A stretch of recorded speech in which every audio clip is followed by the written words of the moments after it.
Nous vous informons que ce programme est déconseillé aux moins de 10 ans. Un terrible incendie. Quand un corps est couché sur le dos, on se pose des questions, et c'était le cas ici. Une maison qui cache un secret. Un mystère, un triangle amoureux. Il pensait que le monde lui appartenait. Scott avait la belle vie. Il avait un travail, de l'argent et un père célèbre. Une justice qui se dérobe dans un monde de privilégiés. Les gens ne revenaient pas qu'il ne soit pas puni pour son crime. Deux jeunes nantis issus de familles influentes déchirés par une rivalité fatale. C'est tout de suite dans Crime en haute société.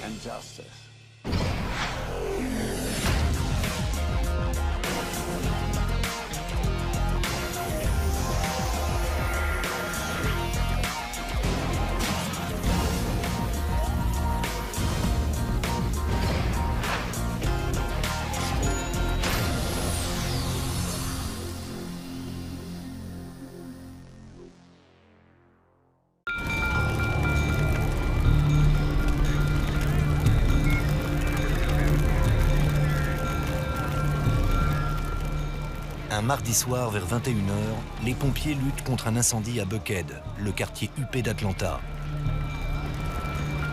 Mais ce n'est pas un incendie comme les autres. Les flammes montaient 15-20 mètres au-dessus du toit, sans exagérer. C'était un véritable brasier. Les experts ont calculé que le feu était monté à plus de 980 degrés. Les pompiers pensent avoir affaire à un incendie criminel et préviennent la police. Et quand on est arrivé sur les lieux, il y avait des pompiers partout. On ne pouvait pas approcher la maison. Plus étrange encore, le propriétaire de la maison, David Coffin Jr., un riche héritier de 41 ans, est introuvable. Tandis que les pompiers font tout pour contenir l'incendie, la petite amie de David Coffin, Megan Lee, est alertée par un ami et se précipite sur les lieux. On appelait tout le monde à la recherche de David. On demandait à ses amis s'ils savaient où il était passé.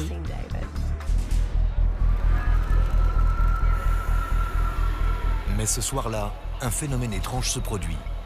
Alors que la maison de David Coffin brûle toujours, un autre incendie se déclare à 1 km de là, chez un autre millionnaire, Scott Davis. La police n'y comprenait plus rien. Ils ont quitté une maison en flammes pour en trouver une autre. Les pompiers arrivent rapidement à bout du deuxième feu, mais ils font une macabre découverte à l'arrière de la première maison incendiée. Ils ont traversé la cuisine et un pompier a marché sur le corps de David Coffin Jr. D'après le corps, cela ne fait aucun doute, c'est une affaire pour la brigade criminelle. En général, quand on trouve un corps dans un incendie, il a le visage tourné vers le sol. Les victimes rampent pour échapper aux flammes. Quand le corps est sur le dos, on se méfie, et c'était le cas ici. Un pompier est venu me voir et m'a demandé si j'étais une proche de la victime. Je ne comprenais pas. Comment ça, la victime? Il m'a dit qu'il venait de trouver un corps dans la cuisine. Elle était anéantie, elle ne tenait plus debout. Ses amis qui l'accompagnaient devaient la soutenir pour qu'elle ne tombe pas. Je me sentais complètement submergée. J'ai réagi très violemment. Mais je n'arrivais pas à prendre conscience de la situation. Ça me paraissait impossible.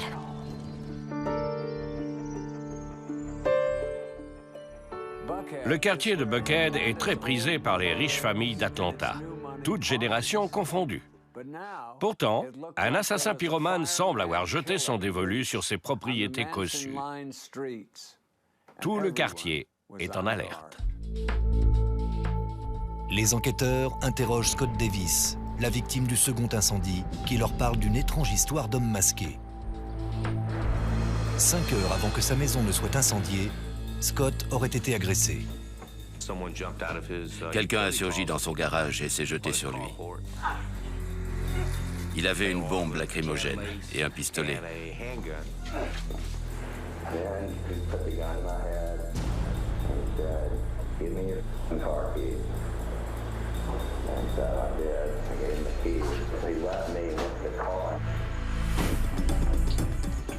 Scott explique que son agresseur est devenu fou en voyant qu'il n'arrivait pas à démarrer la voiture.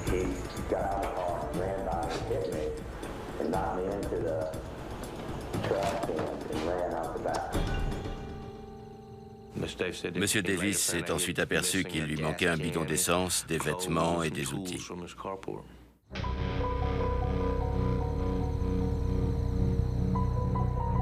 Scott Davis pense que l'agression est terminée. Mais alors que les pompiers se précipitent chez David Coffin pour éteindre l'incendie, l'agresseur revient. L'homme masqué est revenu chez Scott, cette fois-ci armé d'un pistolet. Il a tiré sur Scott Davis et mis le feu à sa maison.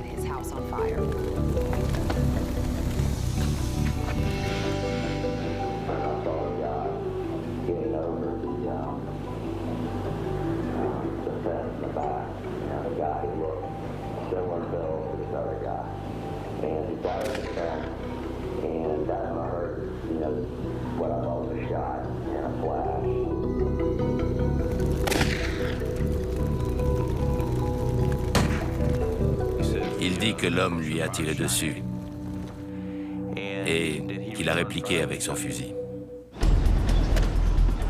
La police parcourt les rues de Buckhead pour tenter de retrouver la piste du suspect. Nous avons interrogé la voisine de Scott Davis ce soir-là. Elle avait bien entendu le coup de fusil, mais pas celui du pistolet. Personne d'autre n'a vu l'agresseur. Il a disparu sans laisser de traces. Au poste de police, Megan fait part aux enquêteurs d'un événement étrange survenu quelques jours avant l'incendie. La maison de David Coffin avait été cambriolée. On lui avait volé des armes, des ordinateurs, une montre ancienne.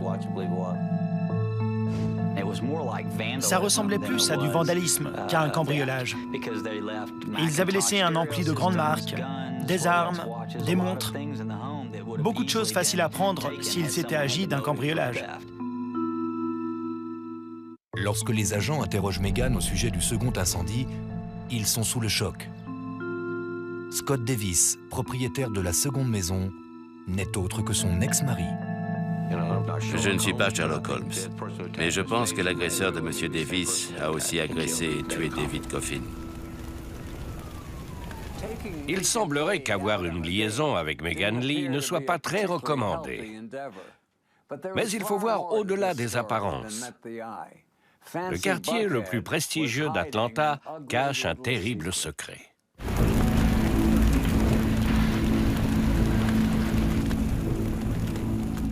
Dans la même soirée, au cœur de Buckhead, l'ex-mari de Megan Lee est agressé et son petit ami assassiné. Tandis que les enquêteurs recherchent un homme répondant au profil de l'agresseur dans l'entourage de Megan, ils s'intéressent de plus près à cette femme.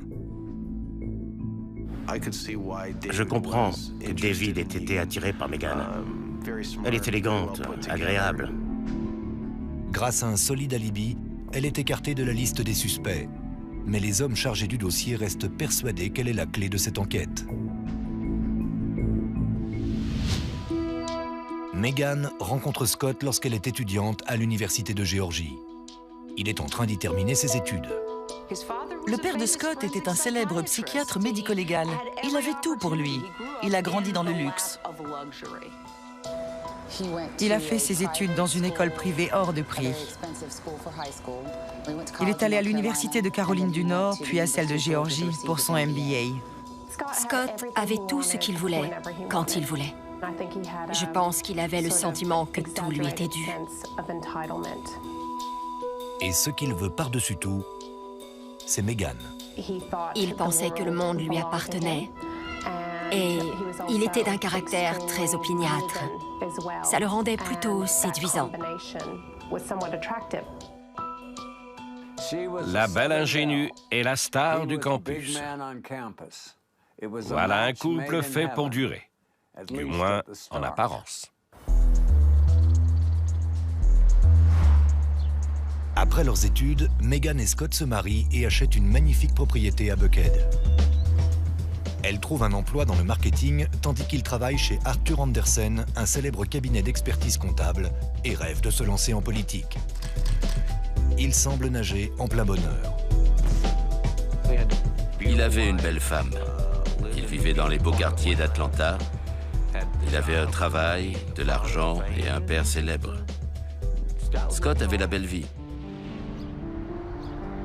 Mais le conte de fées ne dure qu'un temps. Juste après notre mariage, les choses ont complètement changé.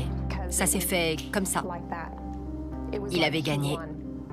Il avait obtenu ce qu'il voulait depuis toutes ces années. Une fois qu'il m'avait eu, je ne l'intéressais plus. Plus du tout. 2 ans plus tard, Megan le quitte et demande le divorce. Elle tombe alors amoureuse d'un autre homme, David Coffin. Il était trop beau. C'était un bel homme, à tout point de vue.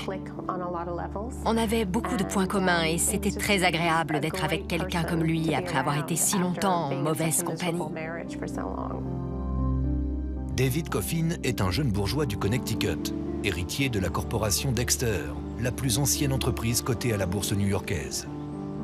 Mais au lieu de vivre sur la fortune familiale, David se rend à Atlanta pour voler de ses propres ailes. David voulait construire quelque chose, créer, ou éventuellement racheter une petite entreprise pour la développer. David Coffin investit dans plusieurs startups dans le domaine de l'environnement. Toutefois, le riche célibataire ne néglige pas son temps libre. David venait d'un milieu privilégié et avait de quoi s'offrir toutes sortes de loisirs. Il aimait les belles voitures, la chasse, skier dans les Alpes. Il aimait les loisirs en extérieur, le ski, le biathlon, bricoler les voitures, courir les filles. C'était le jeune homme séduisant par excellence. On s'amusait bien ensemble. Il fait de nombreuses conquêtes. Mais Megan n'est pas comme les autres. Je crois que Megan lui plaisait beaucoup. Elle était jolie, intelligente, intéressante.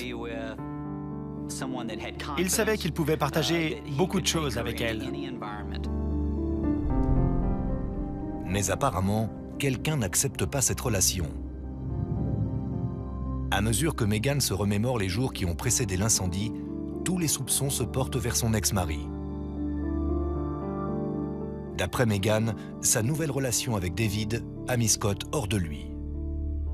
Scott Davis se considérait comme un privilégié, mais son ex-femme s'est mise à voir un homme qui avait beaucoup plus d'argent que lui. Il l'appelait sans arrêt. Il voulait qu'elle revienne.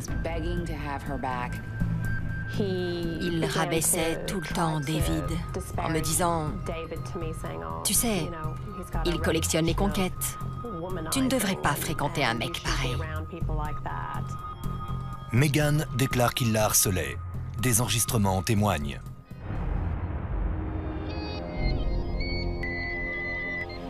Megan, please pick up the phone. Look, I don't want to argue, I don't want to fight. Just please pick up the phone. Megan, please pick up the phone. Please pick up the phone. I need to talk to you now. Come on, I'm not trying to be mean. I just want to talk to you. Megan, please pick up the phone. Megan, I love you. I just want to talk to you. Please pick up the phone. You're killing me. D'après Megan, les appels de Scott se multiplient le samedi qui précède la mort de David. C'était devenu absurde. Il a appelé 40 ou 50 fois ce soir-là. Ses messages disaient « Je sais que David est avec toi. Pourquoi tu me fais ça? Tu veux me tuer? » Ce soir-là, David passe la nuit chez Megan. Le lendemain matin, vers 11 h, David est rentré chez lui, à Buckhead, et il a trouvé sa maison sans dessus-dessous.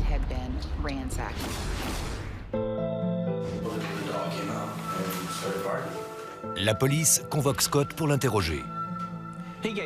Il a donné une toute autre version de sa relation avec Megan. Il nous a dit qu'ils allaient divorcer, que tout se passait bien pour lui, qu'il était en train de refaire sa vie. definitely still love Megan, but I'm also, going out on dates and doing my own thing too. So I'm just trying to kind of move forward with my life and let her kind of do what she needs to do. Mais l'enquêteur n'y croit pas et interroge Scott sur la relation entre Megan et David Coffin. Je lui ai parlé plus franchement de ce qui s'était passé. C'est à ce moment-là qu'il a dit « Je ne lui ai pas tiré dessus ». Rick Chambers est consterné. Si je ne sais pas de quoi il est mort, comment vous savez qu'on lui a tiré dessus? On a dû me le dire. C'est impossible, personne ne le sait. Am I being arrested here? Arrested? When I came in here, I didn't think I was, being a suspect. I was coming in to report and being victimized. Oh, you want to take a lie detector test? I'll have to ask my attorney about that one. The right thing to do is say, yeah, I'll take your lie detector test. I'll take any chance you wanted. That's the right thing to do. I want an attorney. Il est devenu nerveux et il a demandé à voir son avocat. Les inspecteurs retournent sur les lieux de l'incendie chez David Coffin. Comme ils s'y attendaient, ils apprennent par les experts que la victime a été tuée par balle. On découvre un 9 mm dans les décombres carbonisés. L'arme était abîmée. On ne pouvait pas faire d'analyse balistique. Mais le numéro de série correspond à celui de l'arme volée chez David Coffin au moment du cambriolage. Le détective Chambers est désormais persuadé que Scott Davis l'a assassiné, mais il a besoin de preuves. Je ne voulais pas qu'il me file entre les doigts. Il fallait que je le coince. Le dossier commence à prendre forme, mais les proches de Scott Davis ont du mal à accepter les faits. Imaginez que cet homme que j'avais aimé, que j'avais épousé, ait pu faire une chose pareille. C'était inconcevable. J'ai cherché par tous les moyens une autre explication plausible. On connaît l'histoire par cœur. Un jeune homme fortuné, issu d'une famille influente, a des ennuis. Et la notion de justice pour tous disparaît.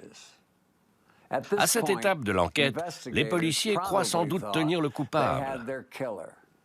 Pourtant, ils sont loin d'imaginer la tournure que l'affaire va prendre.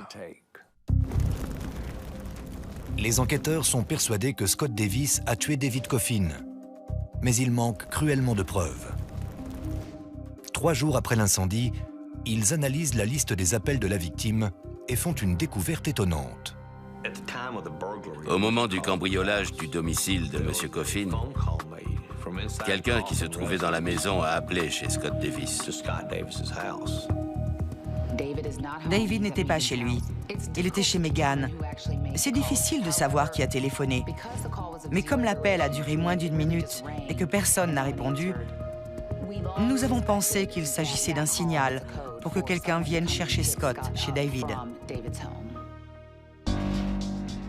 Les enquêteurs pensent que Scott Davis avait un complice, mais son identité leur échappe. À mesure que les recherches progressent, ils décèlent de nouvelles incohérences.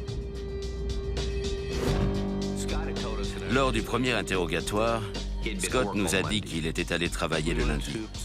Nous avons vérifié auprès de son employeur et ce jour-là, il avait appelé pour prévenir qu'il était malade. Scott explique à la police qu'il a quitté son bureau mardi le jour de l'incendie pour emmener sa voiture chez le garagiste. Nous sommes allés voir le garagiste qui s'est occupé de la révision.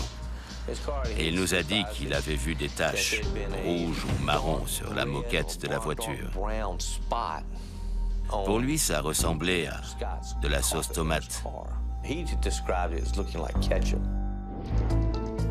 Scott s'est mis à perdre pied rapidement.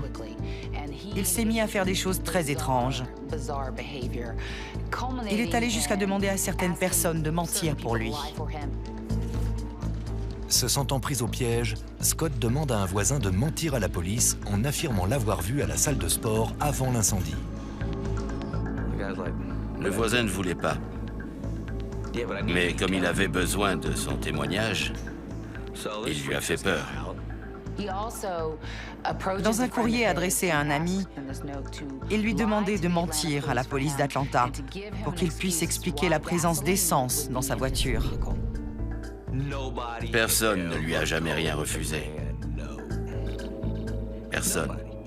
Et il pensait pouvoir tout maîtriser. Les enquêteurs s'aperçoivent que Megan n'est pas la seule à trouver qu'il a un comportement étrange.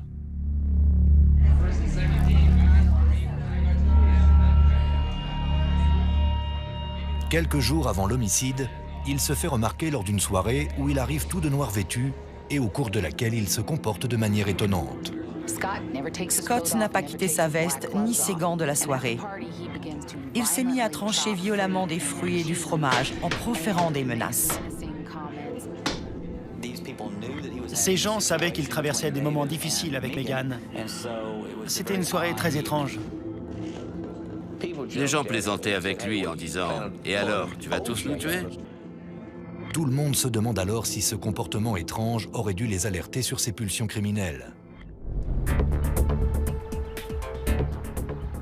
3 jours après l'incendie, un élément vient accélérer l'enquête. On retrouve la voiture de David Coffin, disparue depuis sa mort. La voiture a été retrouvée incendiée à Atlanta, au nord de Buckhead. Dans la voiture, ils ont trouvé un bidon d'essence et un autre fusil volé pendant le cambriolage. Les enquêteurs montrent à Megan une photo du bidon d'essence. Et l'étau se resserre autour de son ancien époux. Megan a reconnu le bidon d'essence qu'il y avait chez Scott. Il se trouvait dans un sac des Jeux Olympiques. Ils en avaient beaucoup parce que Scott avait participé à l'organisation des Jeux de 1996.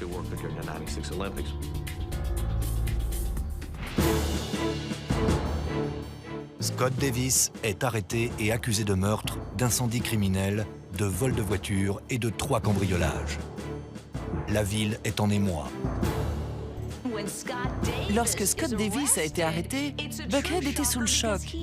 C'est un enfant du quartier. Les gens ne revenaient pas de le voir traité comme un vulgaire criminel.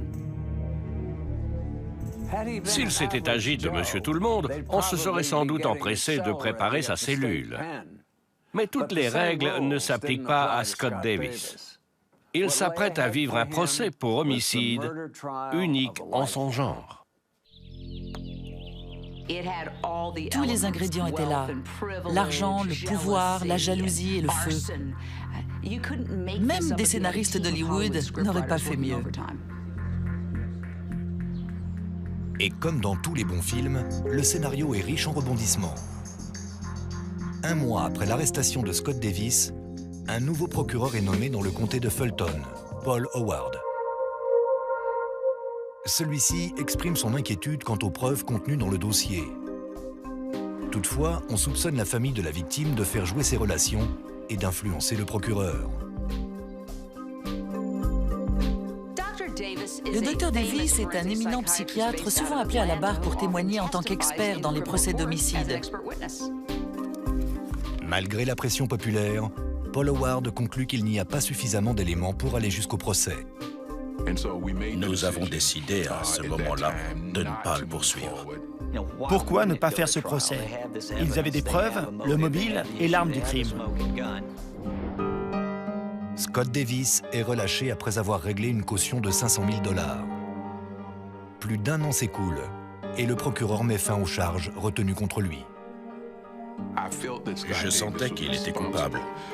Mais il y a une grosse différence entre ce que l'on sent et ce que l'on peut prouver au tribunal.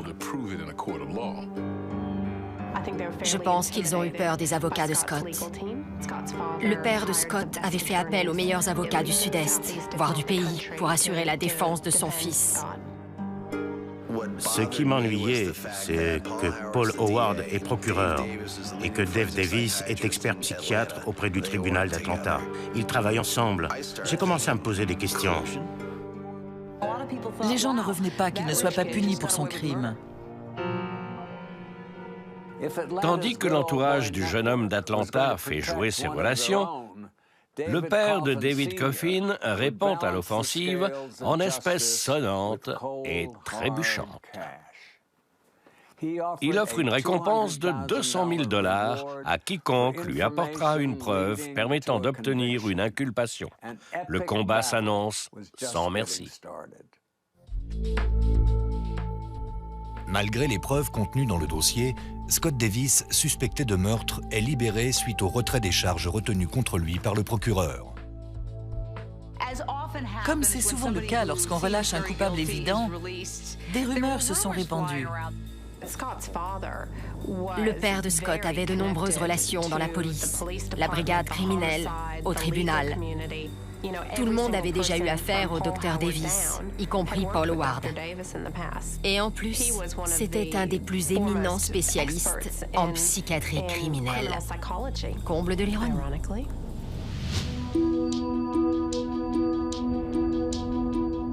Une fois Scott Davis remis en liberté, Megan Lee finalise son divorce et part s'installer à l'autre bout du monde, en Australie. Elle se remarie et refait sa vie. La frontière est très mince entre l'amour et la haine. Je suis tout à fait consciente que dans la plupart des homicides de ce genre, c'est la femme qui est tuée. Je ne l'ai jamais oublié. Les années passent et Scott quitte lui aussi Atlanta. Il s'installe dans la baie de San Francisco. Il ne pouvait pas rester à Atlanta, parce que tous les gens qu'il connaissait ou qui connaissaient ses parents, au niveau professionnel ou personnel, tout le monde regardait Scott en se demandant si c'était un meurtrier. Dans le même temps, la famille de David Coffin poursuit sa quête de justice. Mon père ne lâchait pas le morceau. Il augmente la récompense à 300 000 $. On a déjà vu des affaires élucidées pour 1 000 ou 2 000 $ de récompense. Mais là, c'était incomparable.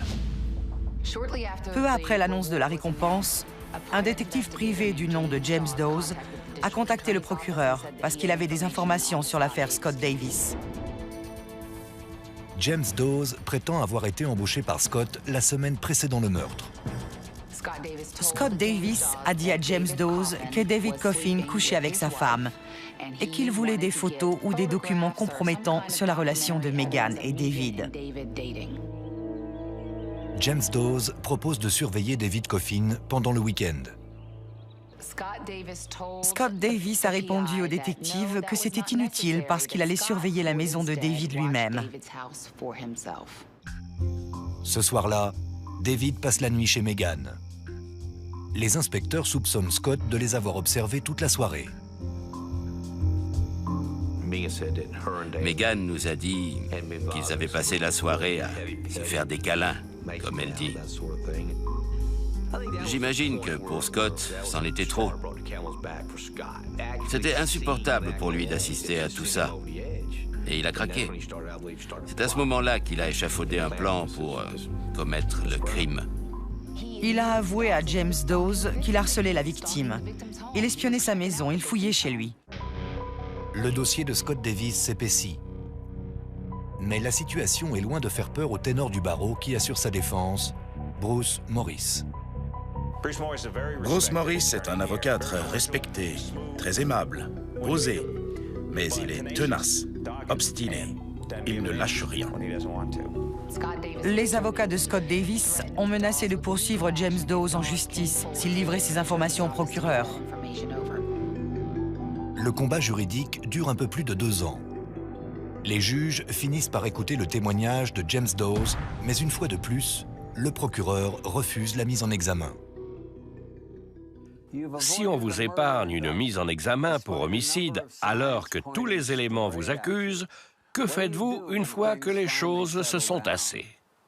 Vous lancez votre carrière politique, bien sûr. En 2003, il y a eu des élections de rappel mémorables en Californie. Une quantité de gens incroyables s'était présentée. Il y avait plus de 100 candidats, y compris une star de cinéma. Imaginez, Arnold Schwarzenegger candidat, c'était de la folie. Scott Davis se présente lui aussi aux élections. Je me suis dit qu'on allait vraiment de surprise en surprise avec cette affaire. Nous étions sidérés. Lorsque l'affaire Coffin se répand dans les journaux, le candidat se retire rapidement de la course.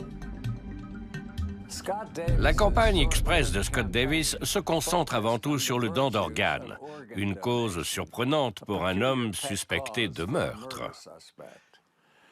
Mais l'arrogance sans borne de Scott est sur le point de lui faire du tort.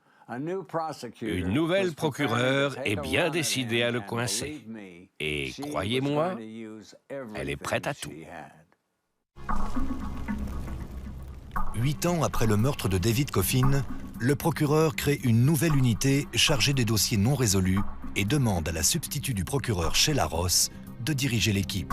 Le premier dossier que Paul Howard m'a confié était l'homicide de David Coffin. Il a dit que ce dossier devait être étudié et élucidé. Sheila Ross reprend les anciennes preuves. Tous les témoins que nous avons contactés se sentaient frustrés par cette affaire. Je lui ai dit, je ferai tout ce qu'il faut.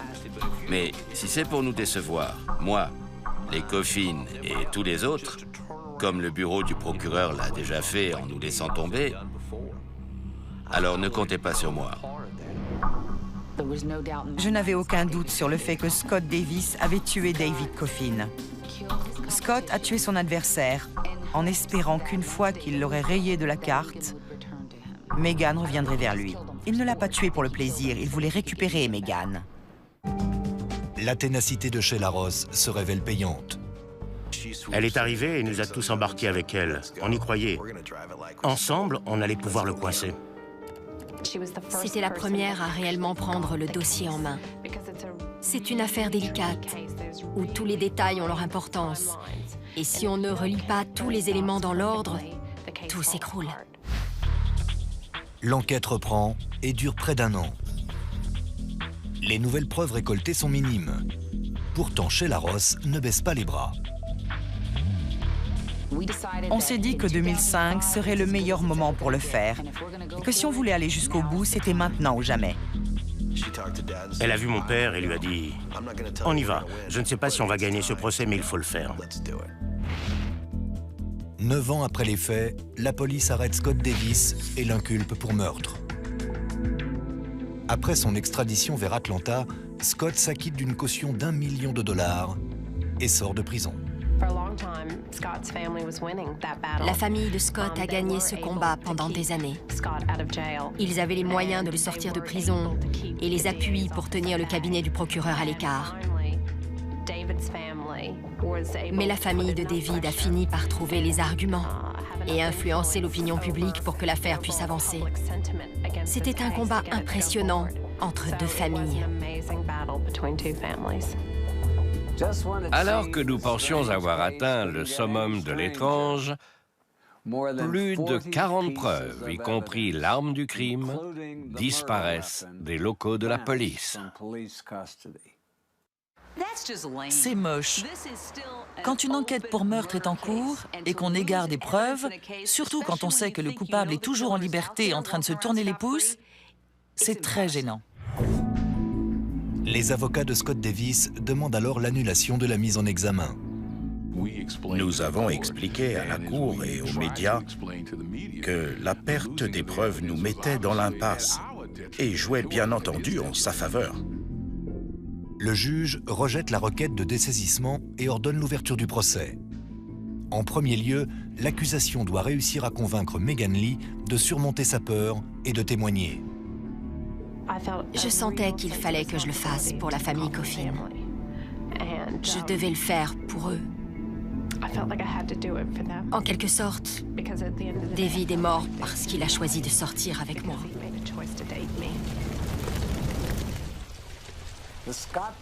Le procès de Scott Davis est un événement incontournable à Atlanta. Megan Lee est prêt à aller à la barre et la défense fait témoigner un expert qui va surprendre tout le monde. Il aura fallu 10 ans pour que cette histoire se termine enfin. Le 28 octobre 2006, Scott Davis entre dans une salle d'audience pleine à craquer où il sera jugé pour meurtre. Tout y était. La fortune, le charme, le pouvoir et le meurtre. On jouait sur l'influence et l'argent du côté de la victime et sur le pouvoir et le prestige du côté de la famille du suspect. Il y avait un triangle amoureux, un incendie spectaculaire Une enquête, et pendant toutes ces années, l'accusation n'a jamais renoncé. La défense s'organise autour d'un groupe d'avocats mené par Bruce Morris, un des meilleurs dans le sud-est du pays. Nous nous sommes préparés pour ce procès comme pour une guerre. Nous savions que nous avions affaire à des avocats médiatisés, puissants, très coûteux et expérimentés qui feraient tout pour faire acquitter leurs clients. Sheila Ross commence sa plaidoirie en appelant Megan Lee à la barre. C'était notre Hélène de Troie. Après 3 jours épuisants, Megan se présente au tribunal et parle de son mariage raté et de l'obsession de Scott au sujet de son nouveau compagnon. J'avais du mal à respirer. J'étais très angoissée. C'était terrifiant de me trouver dans la même pièce que Scott et sa famille. Elle a été très courageuse. C'était une véritable épreuve pour elle. L'accusation pense que Scott est entré chez David Coffin par effraction quelques jours avant le meurtre dans le but de l'intimider. C'était une manière de lui dire « Tu vois de quoi je suis capable, alors tiens-toi à l'écart de ma femme. » Mais apparemment, David Coffin ne le prend pas au sérieux. La procureure explique ensuite que Scott est revenu chez David le lundi soir avec une des armes qu'il lui avait volées. Il va chez lui, frappe à la porte. David ouvre et Scott le menace avec une arme. Ne t'approche pas de Megan. C'est la dernière fois que je te le dis. Sinon, je reviens et je te fais la peau. J'ai du mal à croire que Scott Davis ait prémédité son geste. Ça me paraît dingue. Le ton a dû monter, ils se sont peut-être battus, et quand on est armé, ça peut vite mal tourner.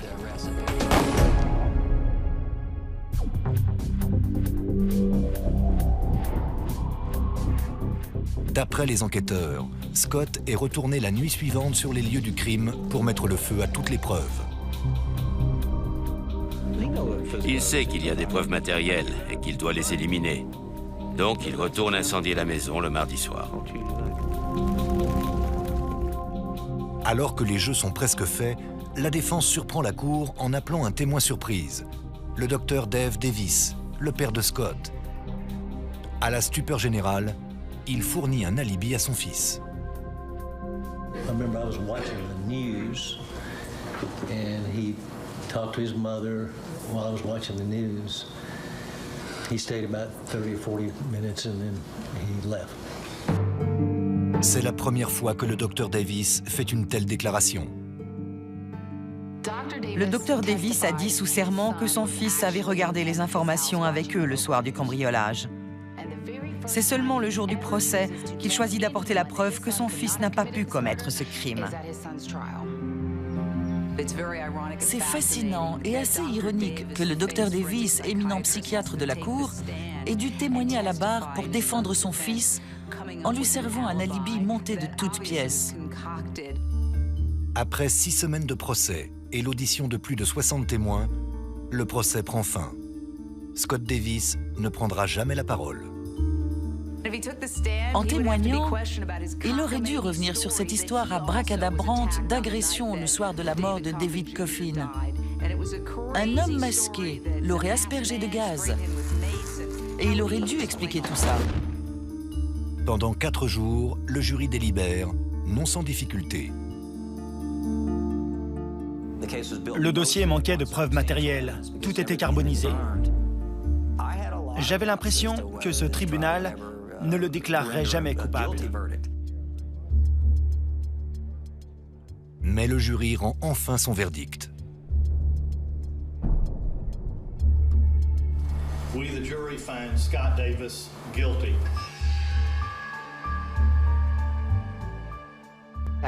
Je me suis tournée vers le père de David Coffin. Je lui ai fait un signe de la tête. Sa persévérance et la confiance qu'il nous avait accordée avaient fini par payer. J'ai éclaté en sanglots. J'ai pris mon mari dans les bras. Je me disais, je n'ai plus besoin d'avoir peur. J'étais submergée par un profond soulagement. C'est là que je me suis rendu compte à quel point j'avais eu peur pendant 10 ans. Il fallait que j'évacue tout ça. I feel nothing but empathy for the Coffin family and their loss. However, I've maintained my innocence throughout this, and I still maintain my innocence. Pour la famille Coffin, il aura fallu 10 ans de combat pour que justice soit faite. Toute la rancœur s'est brusquement envolée. On avait eu ce qu'on voulait. On pouvait rentrer. Scott Davis est condamné à la réclusion à perpétuité. En 2020, après 14 ans de détention, il pourra demander la mise en liberté conditionnelle. Il aura 55 ans. Ce n'était pas une histoire d'amour. Scott ne m'aimait pas. Parce que, quand il m'avait près de lui, il m'ignorait totalement. C'était une histoire de pouvoir, une histoire de possession. Il voulait gagner. C'est tout ce qui l'intéressait.